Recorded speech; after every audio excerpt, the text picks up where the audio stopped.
everyone. Good afternoon. I'm going to wait for a couple of more people to join this session today before we fully commence.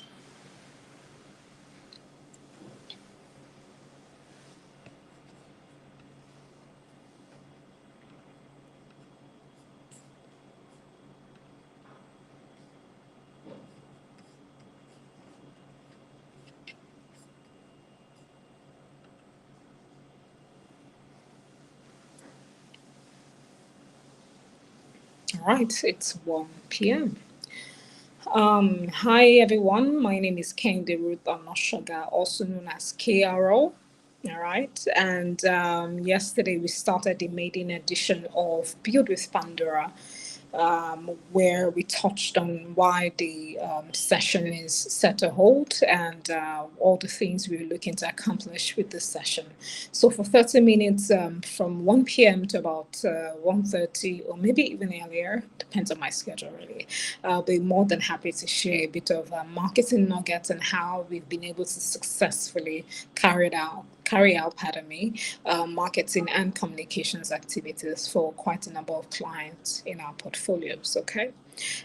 This live session is specifically geared towards business owners. So if you're a business owner, if you're an entrepreneur, or someone that is looking to start a business in the not too distant future, this session is most assuredly for you. Yesterday we touched on the first topic, which was primarily, I believe, was based upon getting marketing right. We touched on different components of that, how you can actually begin in terms of your brand identity, in terms of your positioning, in terms of your personas, creating personas, in terms of storytelling, in terms of measurement. These are some of the things that we touched on yesterday. If you'd like to have go back to that particular video, I believe it's up on our LinkedIn social media platform as well as our YouTube social media platform as well. So feel free to go back in and digest the information there. So without wasting more time, and please, if you have questions, feel free to drop it in the chat box and I'll get to it as soon as I'm done with what the topic for this live is all about. All right, so as usual, I have some speaking points to guide me through because I can talk all day when it comes to marketing. So I hope everybody can hear me loud and clear. I hope everybody can hear me loud and clear. I hope I'm audible enough, all right, audible enough to everyone that is on the call right now. All right, so we're going to be talking about today awareness. We're going to be talking about brand awareness. This is a very pivotal topic when it comes to marketing. A lot of people, a lot of business owners, one thing they actually always say they do not understand is brand awareness because everybody wants to go to the conversion aspect of things almost immediately. While that is understandable, there's a level in which awareness needs to be built for the return on investment to be long term, for the return on investment to be beneficial to the brand in the long term. So, for example, I know that Coca-Cola spends trillions of naira in terms of carrying out ads in the Nigerian market, and yes, naira in the Nigerian market, and billions of dollars in the global market to just create awareness for maybe um, um, a new category of its product or a new campaign, right? So it's launching awareness towards an end goal. Brand awareness is pretty much as it's stated, building awareness towards either a product or a service. And the essence of building an awareness is quite simple. Nobody's going to buy from a brand that they are not aware of its existence. It's really that simple. And that's what I usually would tell our clients, that those that want to come on board, that there is no way a person, let me give an example. Maybe there's a certain brand of toothpaste in the market, and you see it on the, they've gone to they've done in-store activities, and they've actually paid, they've had some of this toothpaste of theirs. They've had it on the shelves in some supermarkets, but they definitely did not build awareness prior to it, right? So what you want to do for things like that, right? For you to say that you want to be a part of that purchase, so you want to buy that toothpaste, you'll be a bit finicky, right? And that's because you've not seen anything about the brand. You're not as familiar with the brand except when you just saw it on the shelf. But for those, let's say case in point, Unilever's Close Up or Oral B, it's one that they specifically carry out awareness through, they carry out awareness through different mediums, right? They particularly target niche sort of expert opinion, especially Oral B. They would have maybe a dentist endorse their product, and they would shoot that product and place it across notable communication channels so that their end customers, case in point, you and me, would see that it's actually been endorsed by, a dentist. And so therefore you should trust the product enough to buy it. So what happened there in terms of them actually going to a niche expert to shoot that TVC and upload it across various television sites for, segment, is what we call brand awareness. It built brand awareness around that, the entire concept about the product and why she, adopt it. So as I mentioned earlier, in terms of, firstly, when we're building awareness, we want to ensure that you have a notable, that's for business owners, small business owners, you want to ensure that you have a notable identity. You do not go into an awareness phase without having a very distinct identity. People need to know that this is you, all right, and you need to register your brands in the minds of people. All right, so brand identity goes like this. So the most basic way is saying that, oh, you're trying to create a logo, right? A logo as well as a tagline that affirms your brand promise. Remember, we touched on that yesterday. But the logo is not just a logo. It's not just a shape. It's not just a lettered logo, right? It has to have, a persona behind it, right? Why should people trust your brand? What's so distinct about your brand other than your competitors? You have to define that, right? And we'll touch on that in a bit. So firstly, you want to ensure that you create a brand awareness. You want to rather create a brand identity that is distinct, that is also known, all right? So it's very important. And that's why when you see this, for people that are very aware and very conscious, for every ad you see, either if it's radio, they repeat the name of the product, right? And that's because they want to be aware of the product. And most times when a certain campaign is carried out, right, for awareness purposes, not they don't more than one channel, one marketing channel is used to disseminate that information, and that's because while radio is audio, you also want to leverage visuals, right? So they see the logo, right? So you can hear the name, but then you see the logo as well, across social media platforms when they're running their lead generation ads and so on and so forth. All right, so secondly, I would say that it's using the brand awareness to achieve a certain objective, and in this case, rather their brand visuals to achieve a certain objective, and in this case is building awareness, right? And you want to do that in a way that it's not your logo, it's not something that it's the same as every other person. It has to be very unique. It has to be very distinct. One thing that we get for our logo at Pandora is the fact that it's very straightforward, right? And it's a logo that is very distinct. There is no way you see that particular logo and you don't know that it's Pandora Agency. So distinctiveness is very important. The color gradient you actually choose is equally important towards the success of building, an identity that stands out. Another one is in building an awareness, we want to ensure that you have an identifiable online presence, right? You want to ensure that your presence is one that if they Google the name of the brand, right, they search out for the name of the brand, there's something that comes out about your brand, either your social media pages or your website, right? Things of that nature, or maybe written content on your blog. So that's also a part of building awareness. Now, building awareness it's vast, right? And that's because it depends on the industry or sector you're in. Let me give an example. Let's say we are building an awareness for the launch of maybe an information platform, maybe an insurance comparison checker information platform type of thing, right? So while the development team are building, in terms of, okay, so what do we do in terms of where do we plug in certain resource for people to go on the platform and actually access the comparison figure? The job of the marketing unit is to ensure that, first of all, is the name catchy enough? One, two, is the brand identity something that people would easily remember? Right. And three, you start looking at certain collaterals that are very, very important to the overall goal. Because if you're looking at the price comparison website, you're definitely going to carry out lead generation ads. So you're looking at your website, you're looking at social media platforms, you're looking at your ranking in terms of your search engine result page ranking. So SEO, you're looking at different components that would ensure that the brand is easily found, especially in a crowded terrain, right? Right. So next is I've touched on having a website. Your website is a reception. It's as simple as that. It's your reception. That's the first thing that people would liken to your brand, right? That's one thing. Once they Google, they find your name, they know your name, they Google it, it comes up.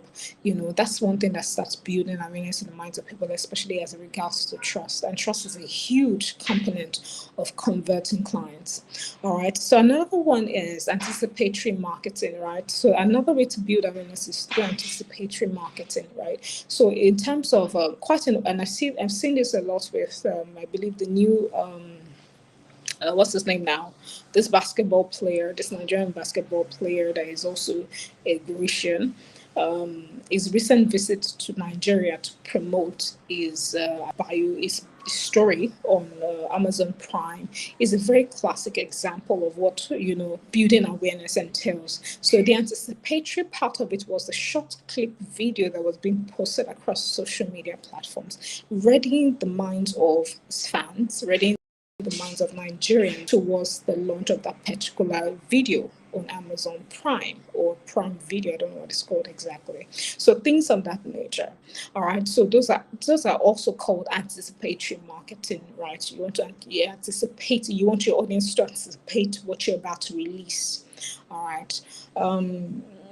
So that's also an avenue. Another way in which anticipatory marketing comes across that most people are familiar with is through maybe influencer marketing, right?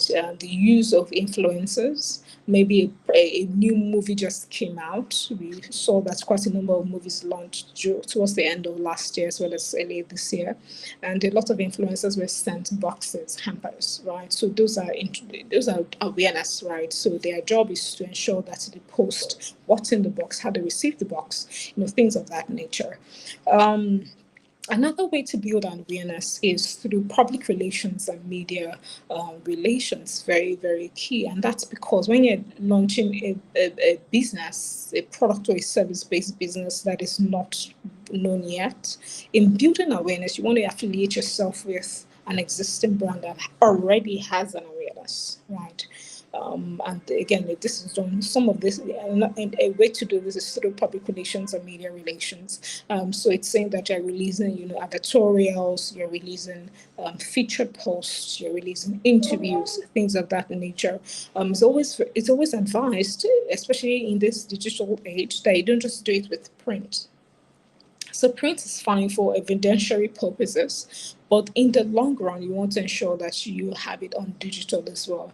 So that way, even if it's 5 years, 6 years, 7 years, 10 years down the line, once people search out the name of your brand, the article also comes out, especially if it's on a prominent platform, a platform that is reputable and trustworthy. So that's why it's also very important to be very, very cognizant of the platforms you actually choose in disseminating such information. Not all platforms are good platforms, right? So you have to be also very critical about this. Another is, in building awareness, you want to look at industry affiliated sites. You want to look at platforms that are, specific towards a certain region, certain market, certain offering. Let me give you an example. Let's say a digital marketing firm now. A digital marketing firm may want to affiliate itself by uploading certain information about the digital marketing platform across certain directories that are inclined with digital marketing across the world. And that's because you can never tell where your clients are coming from. There can be clients coming from Belgium into the Nigerian space or the Kenyan space, and a classic way they actually look for, authenticated platforms, authenticated agencies is through directories. This is information that most people don't know actually. It's through directories. we've gotten quite a number of clients reach out to us from Hong Kong, from Dubai, from Belgium, from UK, and that's because we were very strategic in how we built awareness. Right? It's so far I've not mentioned anything about money, so this is all organic, but you have to be very, very how you do it. So this is pretty much in building awareness and not spending as much. It's been strategic, more think outside the box approach. Some would actually do it this way. They would actually pay certain bloggers to rate, okay, so what are the top 5 digital marketing firms in Nigeria, and insert their names in it, especially if these blog sites are highly ranked within that country. It also comes out, all right? So it gives you dominance, it gives you presence, because your name obviously will come out with the keywords being searched with certain, words used by your potential clients. In that same vein, I'll talk about search engine optimization and and its importance. I don't know why most people these days will say, yes, you can have a blog, but you don't necessarily, you can have a website, but you don't necessarily have a blog on a website. It's not a smart move, for lack of a better word. It's not a smart move, and that's because your blog is literally a content of venue, right? And as long as your website is housed on a search engine such as Google, such as other platforms, search engine platforms that we're not as familiar with within this part of the world. You want to ensure you have a blog, and you want to ensure you consistently write content affiliated with what you do. All right, we're going to go into evergreen content maybe during this 30 days session. We'll go into evergreen content, how to write evergreen content. And evergreen content are content that people would always search for. There's some content that you find once you do research on Google, or you search out certain keywords on Google, that was written maybe about 15 years ago. Those are evergreen content, right? They're content that's still relevant till today. For example, how to bake bread. How to bake bread, just certain keywords, especially when it's something that is popular for that particular region at that particular point in time. So that's in summary what I wanted to touch on. Another obviously is something that we see a lot more of in building awareness. You want to create short form content. And that's because Google's brother YouTube, which is also owned by Google, is the second largest search engine optimization site in the world. And it's just for one key reason: people consume video-based content faster now, right? So you want to ensure that in building awareness for your brand, you want to create video-based content, right? Sort of what we are doing right now. This is sort of an awareness creation tactic as well, right? In terms of what the provision rather of services we offer within Pandora, what we can actually do for businesses. So you want to ensure that the content is something that it resonates with your audience, something that they can search out, and something that they can easily fall back on, because value is key. Once you create value, people would always come back. They would always want to learn from you. All right. So I think that's pretty much it. Do we have any questions before we conclude today's session?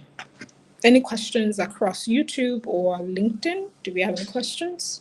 I'm happy to take a couple before we close off today's session.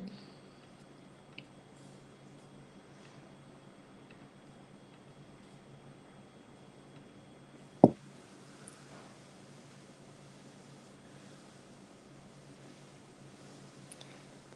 right, then. I'm not sure I can see any questions here. All right, so see you tomorrow, same time, 1 p.m., where we talk about marketing for business ears. And if you have any questions, maybe afterwards, for those that will be watching this afterwards, that's fine. You can actually drop it in the comments, and I'm sure the team would get that across to me, or even just respond to you. So thank you so much for your time, and have a wonderful day. And please follow us across all social media platforms. We're on LinkedIn, we're across all social media platforms. So quick search Pandora Agency would actually get you our platform. So thank you very much. Have a wonderful day. Take care.